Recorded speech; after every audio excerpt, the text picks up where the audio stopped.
Hello and welcome to another edition of Better Minneapolis. I'm your host, Terry White. If you like what we're doing with the newsletter and the podcast, please consider becoming a paid subscriber and share with your friends. All right, let's get started. Today's newsletter is called Minneapolis City Hall Showbiz. Our leaders double as influencers and it isn't helping. It increasingly feels like instead of working together on city priorities, our elected officials are creating Instagram content about their positions. The City Oscars. Operation Metro Surge changed the city in many ways, few of them beneficial. City council members took to the streets as on-the-scene reporters, documenting ICE activity along with their reactions and commentary.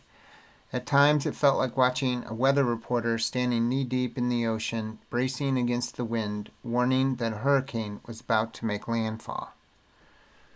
The surge has subsided, but like a hurricane, the cleanup will be difficult.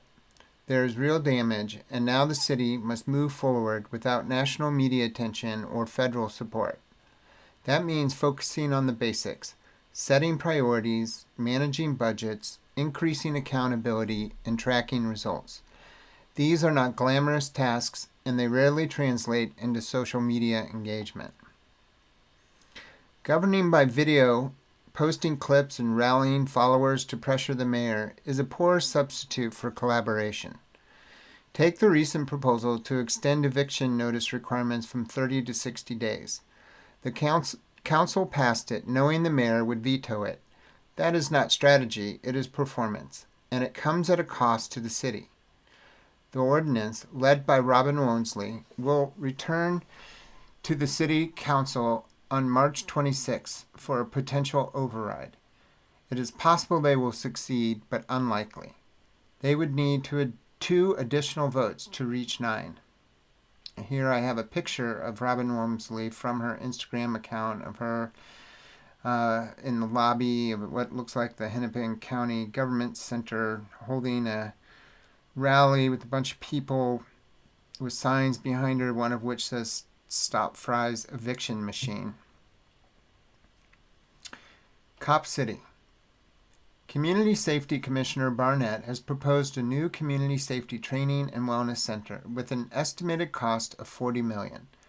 While some critics have labeled it Cop City, the facility would serve multiple departments beyond the Minneapolis Police Department. It would support training for 9/11, behavioral crisis response, emergency management, fire, and neighborhood safety staff. The City Council is expected to scrutinize the project's cost and value, as it would with any proposal of this scale. Some council members have already signaled opposition on social media, indicating they do not see the project as a priority. And here I have a picture of a social media post from Ward 8 councilperson Soren Stevenson, where they're asking for input from their followers. It's been reposted by Twin Cities DSA. And Nakima Levy-Armstrong's on the call, and Aisha Chugtai, and Kyle Stokes from Axios, and Robin Wonsley. So that approach could influence how funding is allocated. It may shift attention toward other priorities such as child care, after-school programming, apprenticeship pathways, or the East Phillips Neighborhood Institute's Roof Depot site.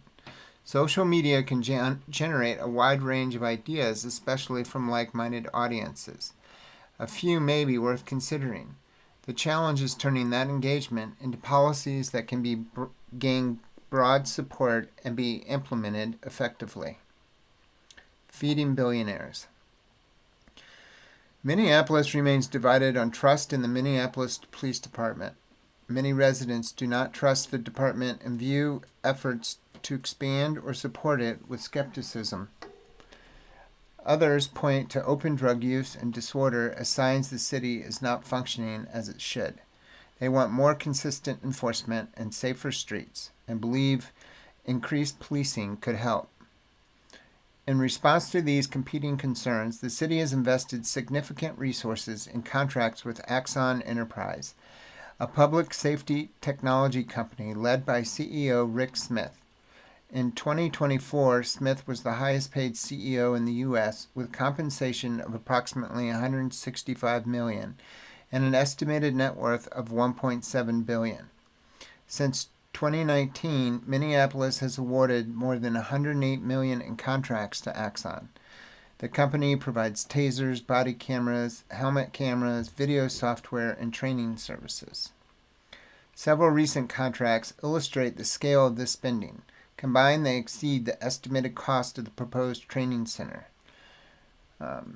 So I list 3 contracts here. One is for upgrading helmet cameras. That's $16,865,000 plus another one to Axon for software licenses for body-worn camera. That's $16,817,000 plus. And then this last one I list here is for Taser 10 products and virtual reality training. Also $16,672,000. The police department's general fund budget can be difficult to parse, making it hard to determine total spending on these contracts. We asked whether we could observe the virtual reality training, Taser training, and are still waiting for a response.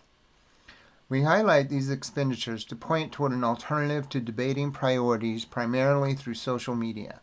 Council members could instead focus on where contracts might be adjusted or reduced. These contracts also reflect the growing cost of oversight, documentation, and training tied to increased regulations.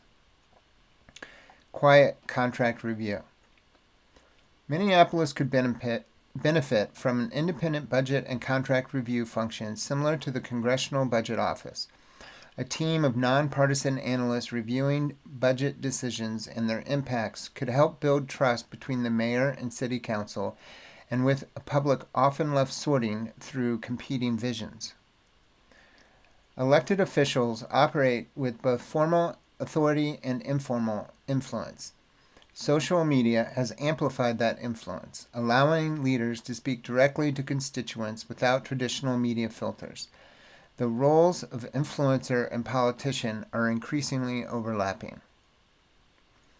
Policies grounded in facts, negotiation, and shared priorities can suffer when individual budget items are put on public trial before their value can be weighed. Attention around proposals, especially those unlikely to advance, can consume time and energy that might otherwise go towards refining viable policies. At each meeting, the council reviews dozens of contracts worth millions of dollars, along with ordinances, programs, and appointments. These actions rarely appear in social media feeds, yet their details can have a lasting impact on the city's direction. Minneapolis does not lack for social media influencers. What it needs more of are people willing and able to build consensus to move the city forward. They are difficult to find. Thank you and have a good day.